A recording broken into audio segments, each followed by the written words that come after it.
Chapter 321. The Pedophile and His Child Brides, Part 2. The old Saudi man, Sheikh Faiz bin Ahmed, had not returned to India for 10 years. After his bad experience with his former Pakistani driver and Indian business client, Muhammad Khan, the old Saudi man made an oath with Allah by placing his right hand on the Quran and swearing that he would never go back to the accursed land of the Hindu idolaters. He kept this oath for 10 years. Nonetheless, his lust for female children inevitably drew him back. Someone in Tehran told him that there was a city in India called Hyderabad where there were Muslim marriage agencies. Those marriage agencies could supply him with a pretty little girl as young as 8 or 9 years old. The evil old man relished the memory of how he thied Ifat at that age and how he took her virginity at 9. After sleeping with her for 10 years, she was becoming an adult and had lost much of her sexual appeal as a child bride. He wanted to start all over again with another child bride. So he broke his oath with Allah and flew back to Hindustan. As was his habit with subterfuge, he lied to his Indian wife, Ifat, and her Iranian maidservants and security guard, and instead told them that he was flying to Pakistan for business trip. Hyderabad airport felt to the old Saudi man much like any poor African Muslim country, such as Sudan or Somalia. Everybody was a Muslim and the city itself was named after an ancient Muslim king. There were mosques on every street. Every man had long beard and every woman walking on the street was covered with black burqa. Everyone looked as if he had been buried in the ground and then dug out. People were covered with dust and mud from head to toe. The streets were filthy and the buildings were dilapidated. There were no garbage containers and the garbage was freely and thoughtlessly strewn everywhere. If a visitor did not throw up on his arrival in that filthy city, he would never vomit again in his life. The old man regretted that he had come to that dirty Muslim city to further his plans. He could not believe that in such a city he would find a little damsel that he could marry and enjoy the rest of his life with. He even doubted that anyone could find a healthy female among the decrepit poor women he saw walking on the streets, like skeletons wrapped in black burqas. However, since he was already there, the old man decided to see it through with the hope that he might find a young girl, whatever her health condition, and take her to Tehran, nurse her back to health, and then start his predatory ways with her. With those devilish thoughts in mind, the evil old man spent a few hours resting in a hotel, then took a taxi and headed to one of the foremost marriage agencies. The dalal, or pimp, who was running the marriage agency was known as Farooq Khan. He had a beard 1 meter long, that looked like an old dirty broom. He had the black mark of prayer on his forehead, which resembled the mark of the beast 666. On his left hand he clutched a long rosary and in his right, a green copy of his Holy Quran from which he was reciting verses when the old Saudi man walked into his office. Ironically, his copy of the Holy Quran was Arabic, a language as foreign to him as Japanese. This is one of the miracles of the non-Arabic speaking Muslims, but it wasn't the right place to try to figure it out. Muslims all over the world are required to read the Quran and pray 5 times a day in Arabic, although the majority of them can neither read nor write, or even speak that language. In fact, the Quran is written in the Arabic of the 7th century, which hardly can be understood by the Arabs of today. Without the help of a religious teacher, no Arab man or a woman can correctly pronounce a single verse of that outdated book. The Muslim pimp, Farooq Khan, proudly told the old Saudi man that he had been to his country and visited Mecca and Medina and done the Hajj 3 times. The old man praised him for his religious piety and asked Allah to bless his sons and daughters too. After a little chatting, the old man revealed the purpose of his visit. He said plainly that he wanted to marry a very small girl no older than 8. Farooq Khan told him that he could supply a girl of that age, but he warned him that he would not be able to take her to his country at that age.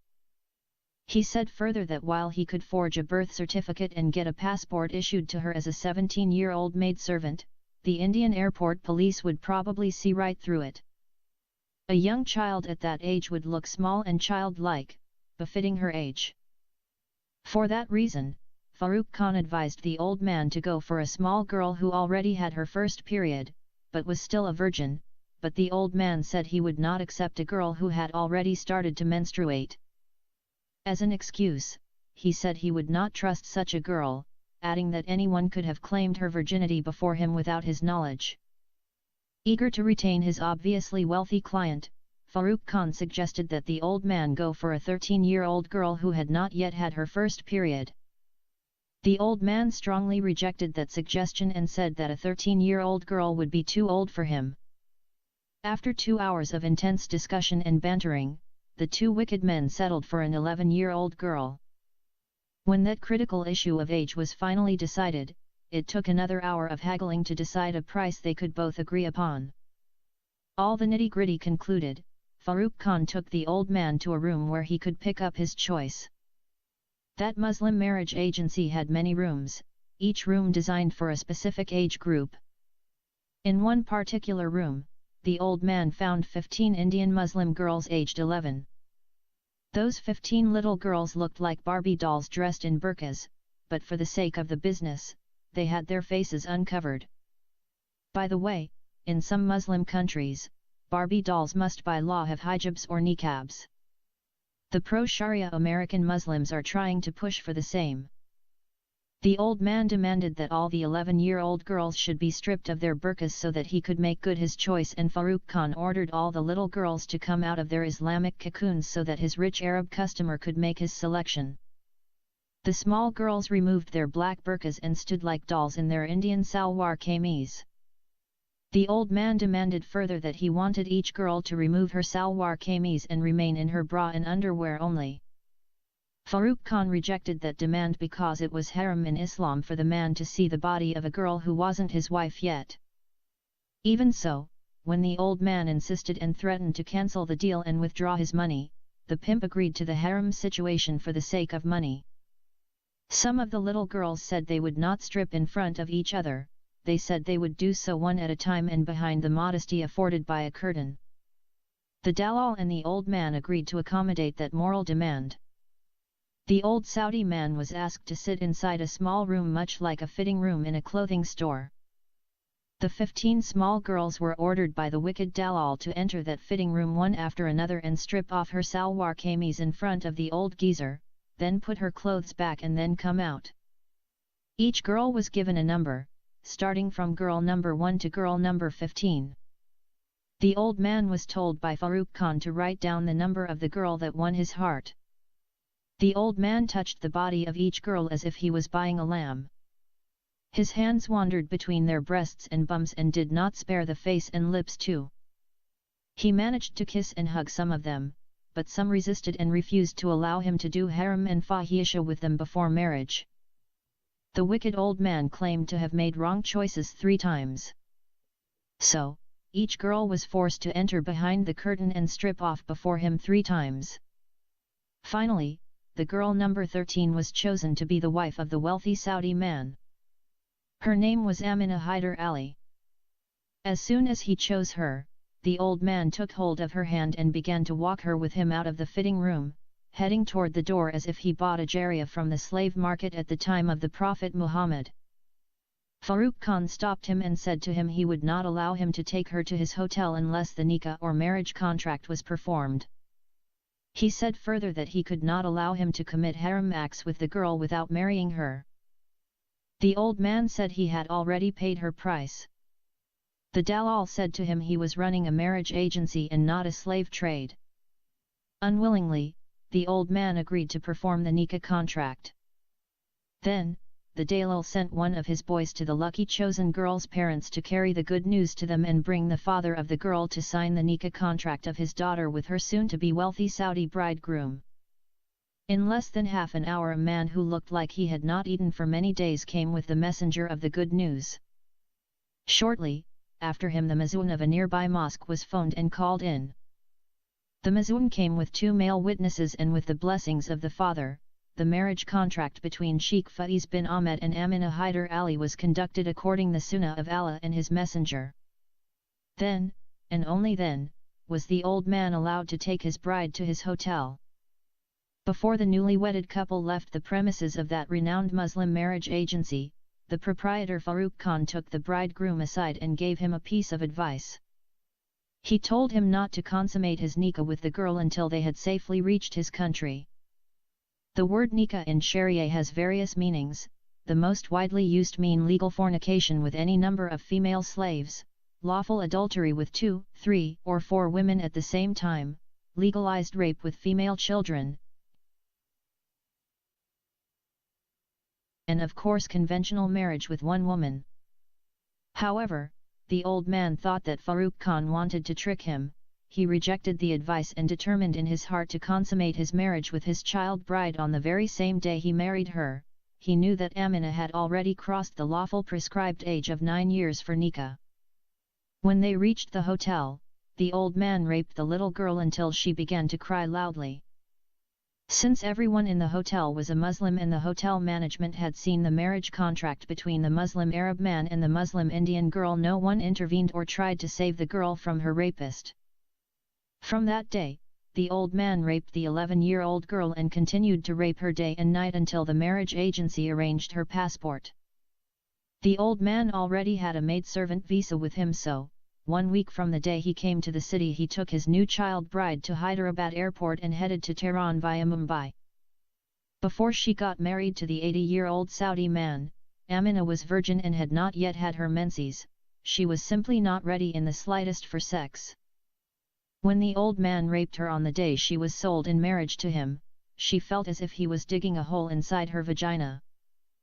She bled profusely and experienced unbearable pain. On the following day, she experienced more pain than the first day. The evil old geezer caused many abrasions and tears in her privates. Therefore, the second rape gave her more pain than the first one. Every day, the pain increased and her torture, undiminished. As was his plan all along, the old man continued to rape her day and night until her papers were complete. Amina wished for death before the old man could take her to his country and continue causing her anguish and pain.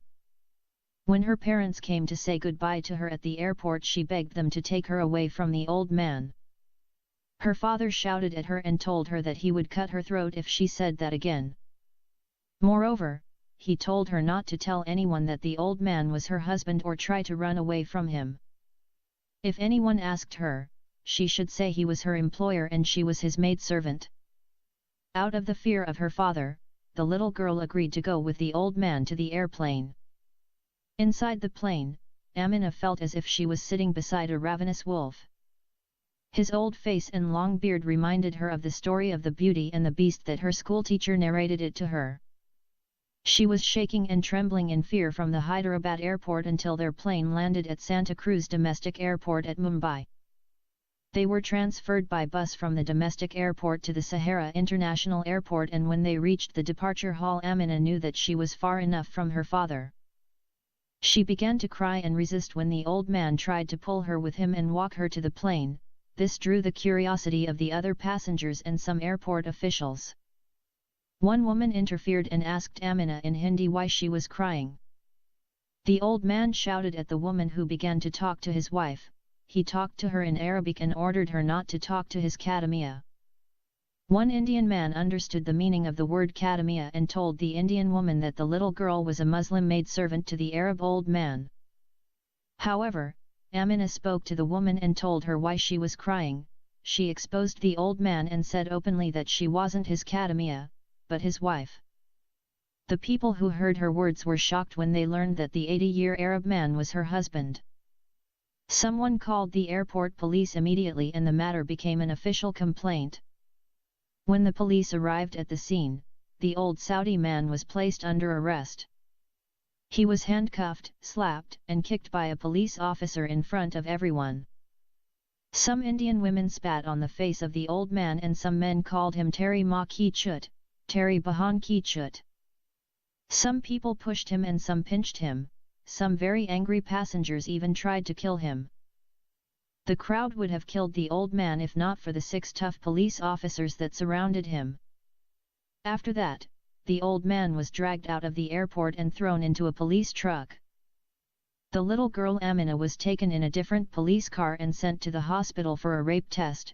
the tests proved that Amina had been brutally raped by the old Saudi man, and the hospital sent the results to the police. When she was questioned at the hospital, Amina revealed her real age to the police.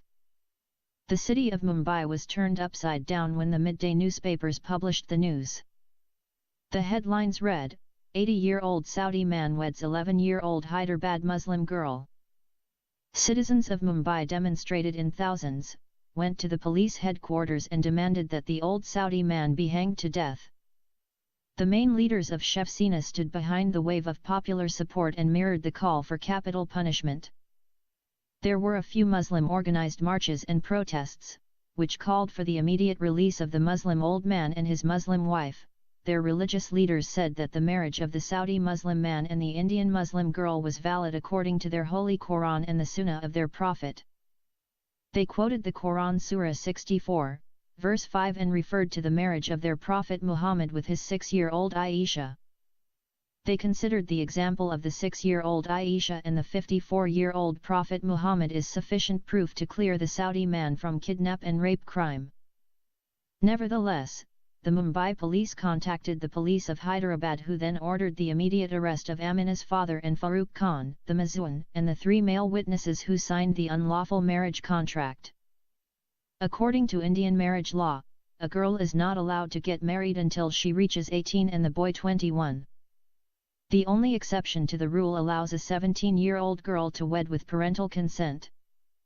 In India, legally, at least, an Indian girl has the right to marry regardless of parental wishes. The law is applicable to all Indian girls regardless of religion and caste. Sex with a girl below 17 is deemed to be statutory rape or rape of a minor. As provided for by the laws of the land, the old Saudi was arrested for rape, kidnap and the attempt to smuggle a sex-slave minor Indian girl out of the country. Under the persuasive methods of interrogation of the Indian police, Sheikh Faiz bin Ahmed admitted that he contracted the little girl in marriage and slept with her for 7 days and 7 nights. However, he tried to justify his marriage on the grounds that the marriage agency deceived him about the real age of the girl. The Mumbai police did not buy that line and they flogged the old man mercilessly, until he spoke the truth. After his interrogation, the old Saudi man was placed under trial. Amina was placed under the care of the Maharashtra state government, who decided to place her in a foster home, awaiting adoptive parents who had been vetted by the government.